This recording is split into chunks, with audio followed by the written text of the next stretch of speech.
Boa tarde, queridos irmãos. Um grande abraço para cada um de vocês. Estamos novamente na quarta para orar juntos e estudar a palavra do Senhor. E para começar, eu gostaria de fazer uma oração pedindo ao Senhor sua bênção para cada um de nós. Pai Deus misericordioso, nós louvamos o teu nome. Agradecemos, Senhor, a bênção de ter vida, saúde e conhecer ao Senhor.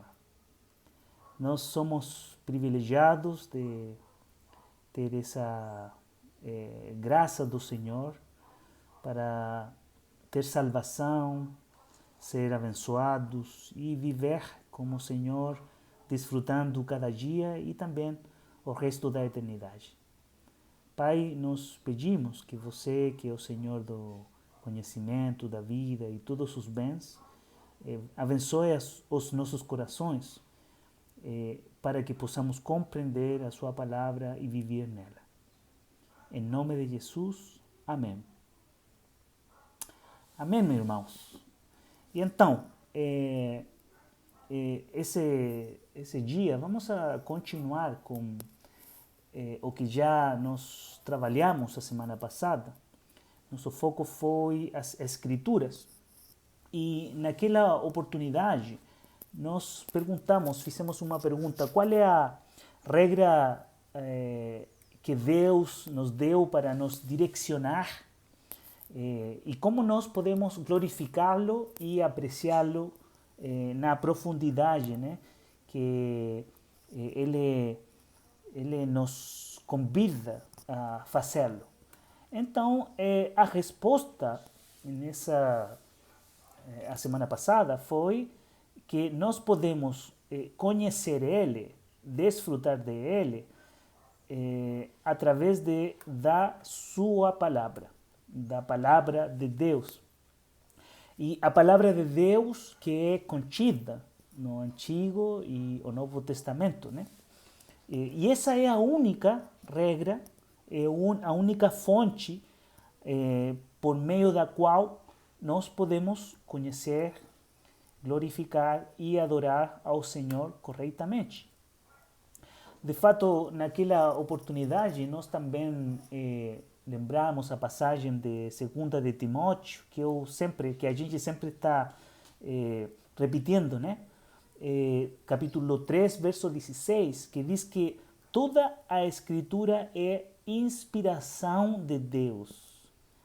A palavra, o término original, tem uma ideia de que Deus exalou, né? Inalar, ele exalou sua palavra, ele deu sua palavra, né? E por isso nós entendemos que as Escrituras são o livro sagrado de Deus, porque é dada pela inspiração divina, né? Ou seja, a Escritura, em outras palavras, não é uma criação, uma invenção ou um artifício do cérebro humano ou do homem, mas a Escritura é divina na sua origem. Embora os escritores bíblicos participaram sendo usados por Deus, a origem, a natureza, a revelação vem de Deus, né? Então aí tem essa dupla autoria, né, de Deus usando os homens para comunicar suas verdades.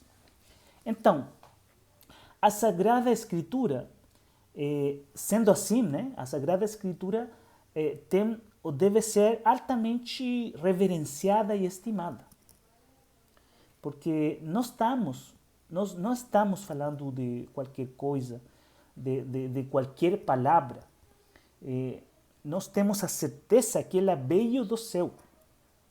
E como eu citei ou mencionei a semana passada, Thomas Watson diz que o Antigo e o Novo Testamento são os dois lábios pelos quais Deus falou, tentando deixar claro que a palavra do Senhor é essa, né? É completa, é total. Ele fala na antiguidade, ele fala no século I, e que nós aí temos sua mensagem, seus conselhos e sua verdade. Agora, eu gostaria de aprofundar um pouco mais sobre essa afirmação que tem sido um pouco geral, mencionando ou falando sobre 7 argumentos que podem evidenciar que a palavra de Deus é a palavra de Deus. E essa é a ideia de hoje, né? Nos próximos 15 minutos, pode ser, falar sobre esses 7 elementos que testemunham que a palavra de Deus é sua palavra, tá? Então essa é a ideia que eu gostaria de desenvolver hoje.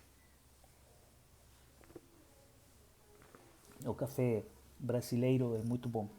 Obrigado pelo café que vocês produzem. E a primeira evidência sobre essa palavra divina que vem do céu é sua antiguidade.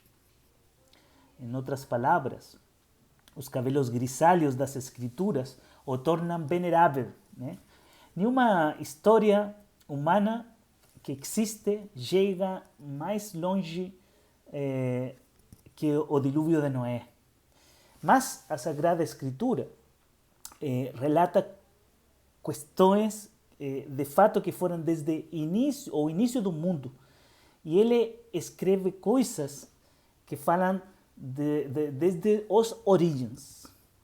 E essa é uma regra que os pais, né, na antiguidade consideravam muito importante. E Tertuliano, de fato, diz que aquele escrito, né, que é de maior antiguidade deve ser recebido como mais sagrado e autêntico. Então, esse é o primeiro ponto, sua antiguidade. Agora, o segundo ponto que nós também podemos refletir é como podemos saber que a Escritura é a palavra de Deus. E o segundo ponto vai falar, ou vamos fazer menção, que é sua preservação milagrosa em todas as idades.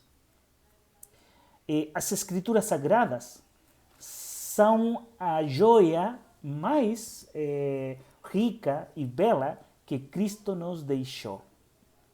E a Igreja de Deus manteve seus registros públicos do céu, que eles não foram perdidos. A palavra de Deus, queridos irmãos, nunca quis que os inimigos se opusessem e, se é possível, a extirpassem. Mas isso tem acontecido através do tempo.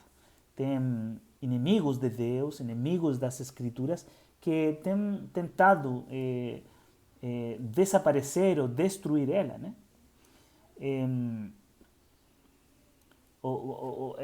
Como quando o faraó fez com os meninos, né, sobre os filhos dos homens hebreus, para estrangular-nos no nascimento. Mas esses homens que têm tentado destruir sua palavra não deram certo, porque Deus preservou esse livro, abençoando e cuidando dele até hoje. Através da história, o que nós podemos apreciar, na verdade, é que as Sagradas Escrituras têm enfrentado diversos problemas e diversos ataques, né? Ataques do diabo que foram tentando ocultar ou destruir diretamente elas. Mas nunca eles têm conseguido fazer isso, porque claramente Deus, o autor, é quem também preserva sua verdade. Bem, a igreja então é abençoada por esse fato. Um fato que nos fala sobre a providência de Deus, sobre o cuidado de Deus e sobre a promessa que Ele mesmo tem feito aí em Mateus capítulo Mateus, né? Capítulo 16, verso 13 ao 21, quando diz que o Senhor Jesus está dizendo que Ele vai edificar sua igreja está edificada sobre a palavra, né? Sobre sua pessoa, sobre os profetas, os apóstolos, e elas têm essa característica, né? Que o Senhor, como vai cuidar de sua igreja, Ele também vai preservar as escrituras. Diz sobre sua igreja que as portas do inferno não prevalecerão contra ela. Então, tem sido o Senhor mesmo quem tem preservado sua palavra através dos séculos. E não somente temos a preservação das escrituras, dos inimigos de Deus e do cristianismo e da igreja do Senhor, mas também está muito quente hoje. Mas também as escrituras foram preservadas internamente, né? Sem qualquer corrupção, com a língua original. As escrituras, queridos irmãos, não foram corrompidas antes da época do Cristo, pois então Cristo não teria enviado os judeus, né, para eles, e ele diz que aos judeus e aos crentes procurem nas escrituras. Então ele tem um plano, desenvolve essa escritura e logo ele mesmo fala que os crentes, a gente que tem uma fé no Messias, e a gente agora que presencia a vinda de Jesus Cristo, procure as escrituras. Ele sabia, e por que ele faz isso? Porque ele sabia que as escrituras, as fontes sagradas, não estavam envolvidas com fantasias humanas. Então, sua preservação é um segundo ponto a considerar quando nós falamos das evidências da palavra sagrada de Deus.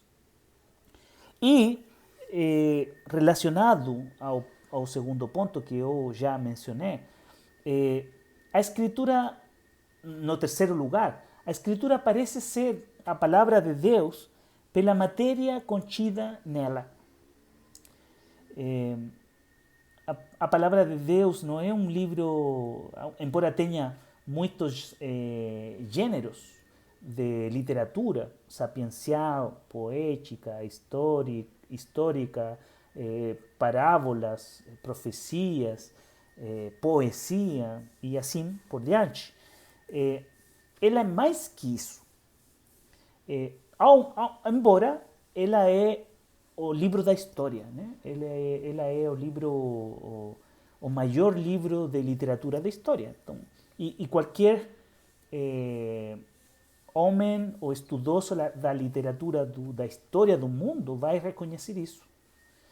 Embora tenha esse conteúdo rico, misturado, belo, com uma antiguidade impressionante, né? Como uma obra mestre, ela não só é isso, ela também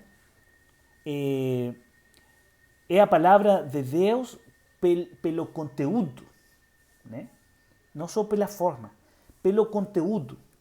E obviamente é assim porque se Deus é a mente detrás das escrituras, logicamente vai ter uma beleza de forma e vai ter uma profundidade que nenhum outro livro consegue. Então, o mistério das escrituras, queridos irmãos, é tão profundo que nenhum homem o anjo poderia criar, né?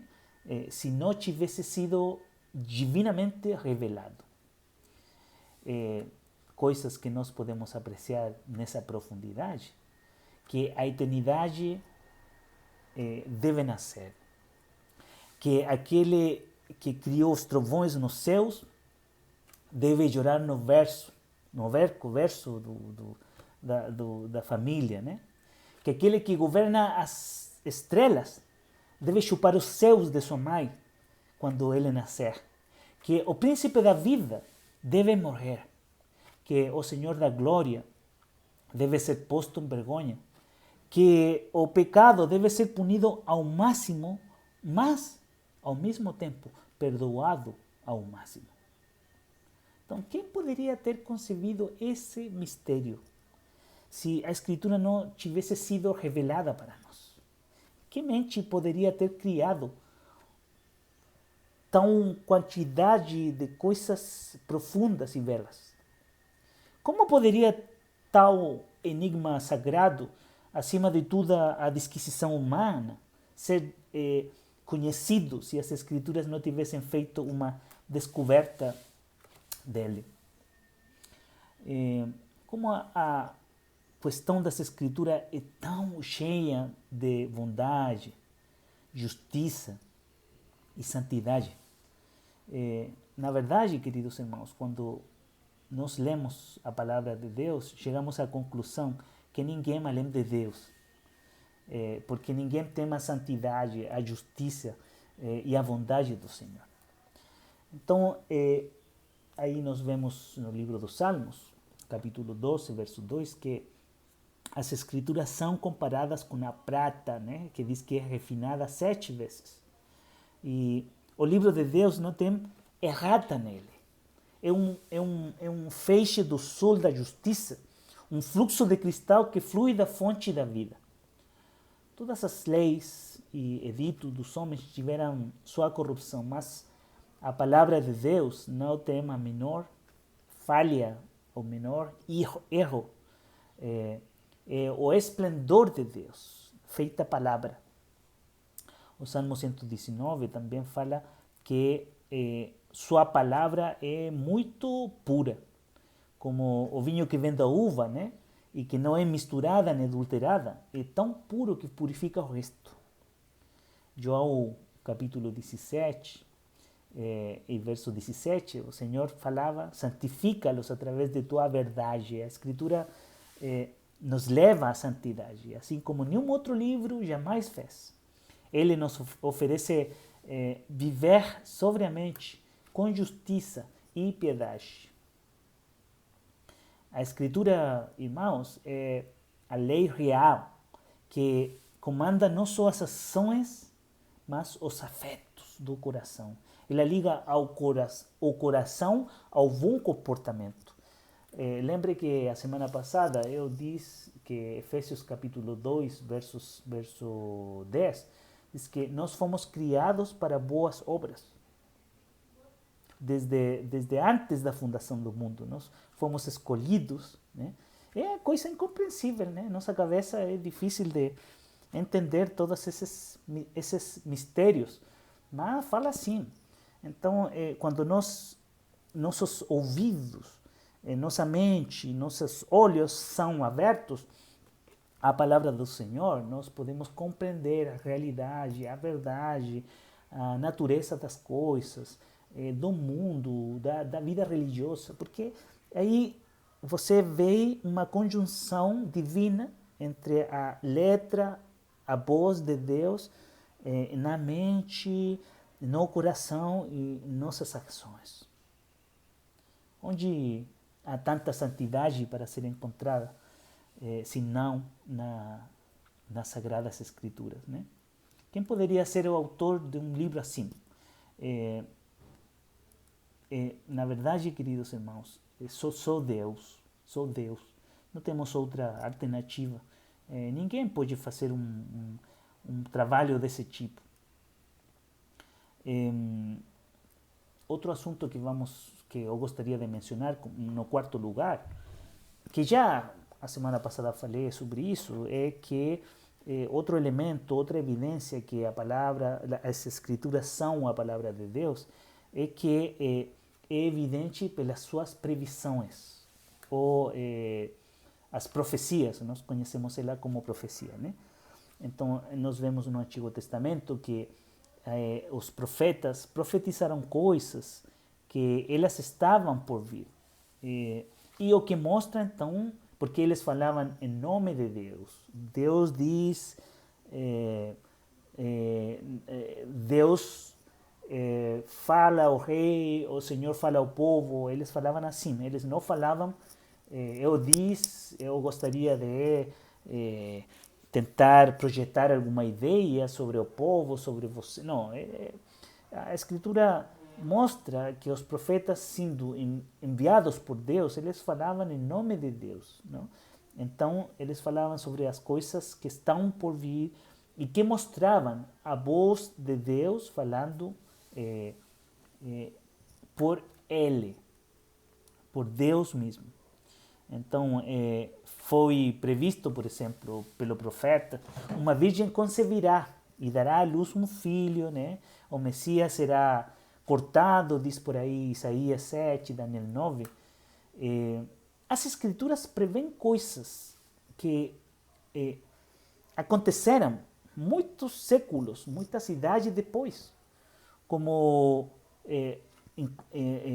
quando o povo tinha que o povo de Israel devia servir, né, como escravo no Egito, no forno de ferro, e também falando sobre sua libertação. Esta previsão de coisas futuras, não só sobre o povo de Israel, mas também sobre muitas outras coisas, incluído Jesus, que já mencionamos, né? Mais de 300 profecias cumpridas na sua pessoa. Então, esta previsão de coisas futuras que não dependiam das causas naturais, é uma clara demonstração de que a palavra de Deus tinha uma origem divina. Em quinto lugar, a imparcialidade daqueles homens que escreveram as escrituras, no sentido de que não foram concebidas suas falhas, né? O homem que escreve uma história desse tipo tão divina não é escolhido por Deus, embora ele tenha sido um cara pecador, como todos nós, né? E ele é usado por Deus para escrever as coisas não sempre desde a perspectiva boa, porque Deus, por ser um Deus de verdade, ele não permite que os escritores da Bíblia falem sobre coisas boas e bonitas e ocultem ou escondam coisas feias de suas vidas, né? Então, o homem escreve abertamente aquelas coisas de si mesmo que poderiam manchar sua reputação. Por exemplo, Moisés registra sua própria impaciência quando ele atingiu a rocha, né? E nos diz que ele não poderia, por conta disso, entrar na terra da promessa, na terra prometida. Davi relata seu próprio adultério e derramamento de sangue, que permanece como uma mancha nele e dor que ele confessa ao seu Senhor. Pedro relata sua própria atitude de pusilanidade, eu não sei se é assim no português, quando nega Cristo. Jonas estabelece suas próprias paixões. Certamente, o homem que escreve ou que usa uma caneta, né, que não tivesse sido usado pelo Espírito de Deus nas mãos deles, eles nunca teriam escrito aquilo que reflete uma desonra para eles mesmos. Mas Deus, sendo Deus da verdade, ele nunca vai ocultar a realidade, né? Agora, os homens geralmente preferem esconder suas manchas do que publicá-las para o mundo, né? Mas eles põem nas escrituras sagradas, porque as escrituras tentam eclipsar a figura do homem, mas exaltar os princípios e o caráter de Deus. Então, por isso, a escritura mostra os homens como homens. E é para que nós não falemos dos homens que se encontram em certas histórias tentando por eles como heróis. Por isso eu não gosto dessa canção que saiu faz algum tempo atrás para os meninos, que diz Cristo é meu super-herói, lá, lá, lá. Como pondo a Cristo mesmo, né? E também os outros homens da Bíblia, simplesmente como heróis, né? Eles eram homens, mas Cristo não tem comparação com esses homens, porque ele era verdadeiramente Deus e verdadeiramente homem. Então a Escritura tira a glória deles, desses homens, e dão a glória a Deus.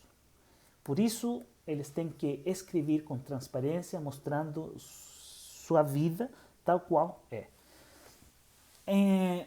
No sexto lugar, o poderoso poder e a eficácia da palavra de Deus no sentido que ela tem sobre as almas e as consciências dos homens, é outra evidência.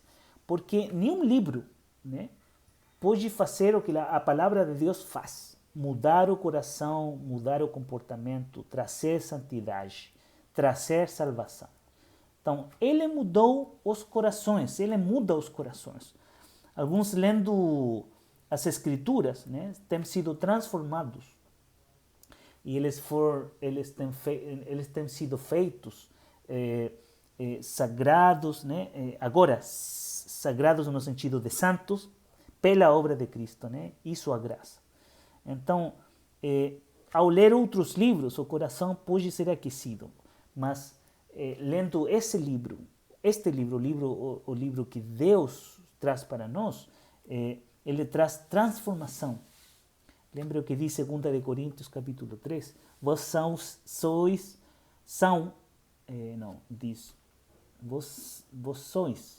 declarados manifestamente como a epístola de Cristo, escrita não com tinta, mas com o Espírito do Deus vivo.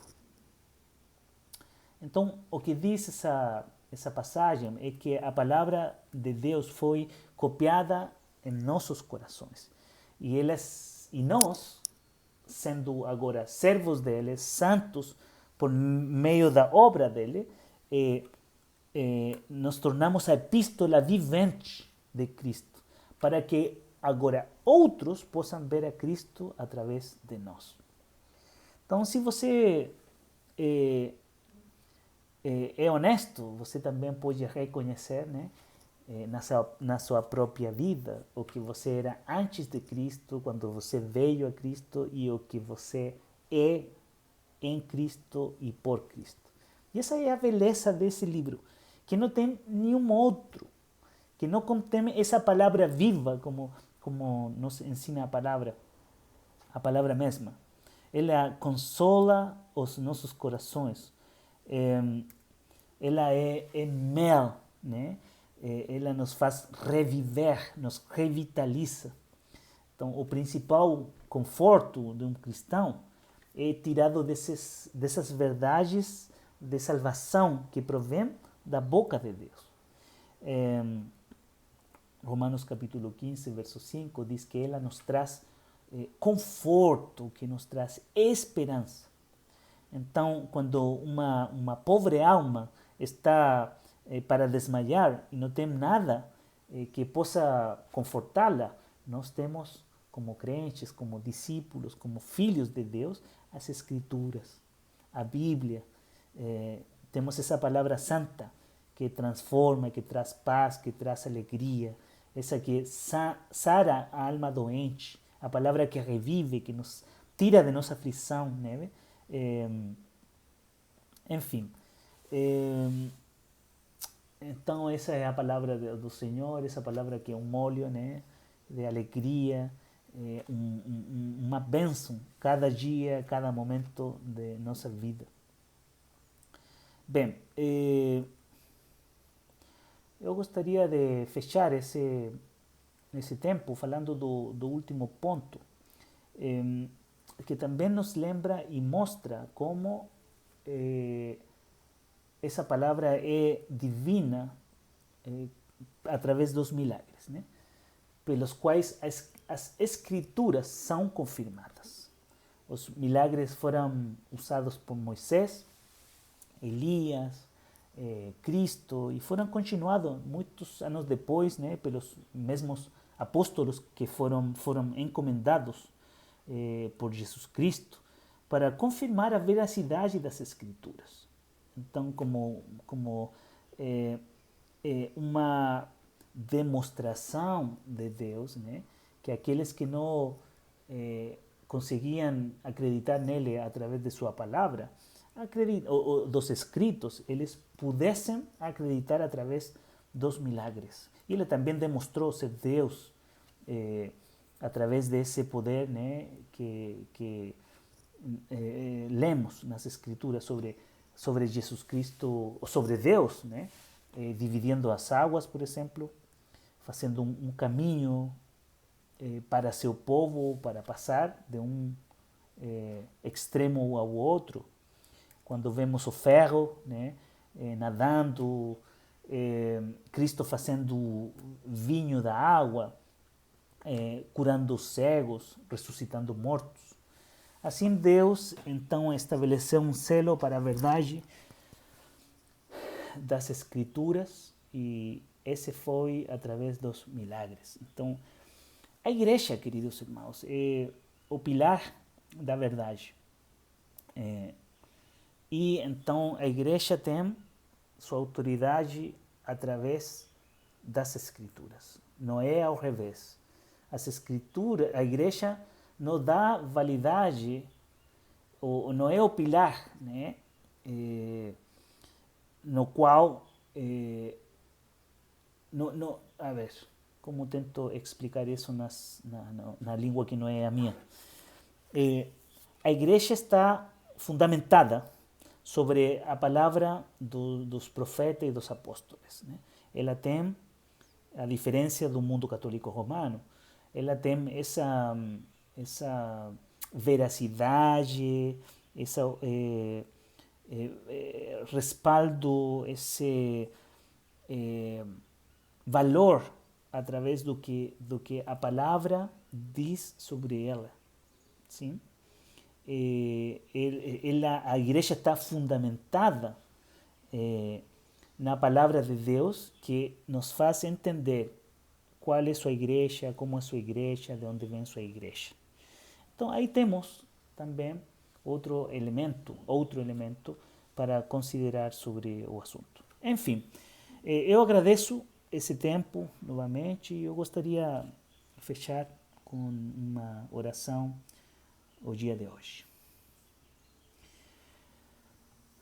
Pai, louvamos teu nome e agradecemos que nós podemos estar estudando a importância das Escrituras, qual é a natureza das Escrituras, qual é a importância delas.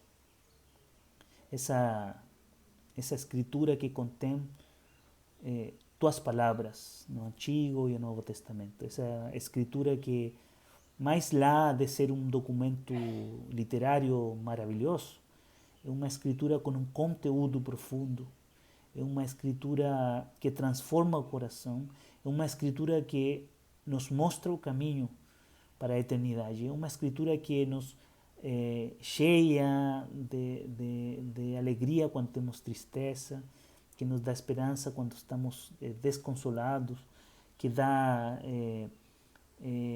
gozo quando estamos tristes, e assim por frente. Obrigado, Senhor, porque nós podemos abraçar tua palavra e podemos conhecer ela. E eu peço, Senhor, que cada um de nós glorifique o teu nome, exalte teu nome e aprecie o que tem nas mãos cada dia. Que nós não sejamos homens e mulheres do dia domingo, simplesmente, mas que possamos abrir a tua palavra, possamos ficar aí nos teus pés, escutando tua voz e aprendendo dela para a bênção de nossas vidas, de nossas famílias e a nossa igreja. Louvamos ao Senhor, em nome de Jesus. Amém. Boa semana, meus irmãos.